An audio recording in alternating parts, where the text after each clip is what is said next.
பொன்னிறத்தில் திருக்காட்சி தந்தருளும் பொன்னுண்ணி கண்ணனுக்கு சுபமங்களம். தங்கத் திருமேனி கொண்டருளும் அழகு கண்ணனுக்கு ஜெயமங்களம்.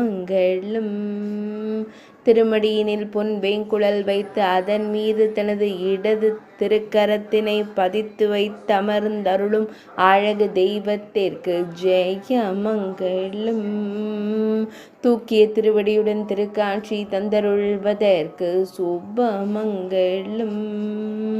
பொன் விழிகளுடன் பக்தர்களை காத்தருளும் அழகு தெய்வத்திற்கு சுபமங்களம். பொன்மணி வண்ணனாய் திருக்காட்சி தந்தருளும் குழந்தை குருவாயூரப்பனுக்கு ஜெயமங்களம். வலது திருக்கரத்தினில் உண்ணியப்பம் வைத்து அமர்ந்தருளும் அழகு தெய்வத்திற்கு ஜெயமங்களம். உண்ணியப்பத்துடன் திருக்காட்சி தந்தருளும் உண்ணி கண்ணனுக்கு சுபமங்களம். திருமேனியில் பொன்னாபரணங்கள் அணிந்தருளும் அழகு தெய்வத்திற்கு ஜெயமங்களம்.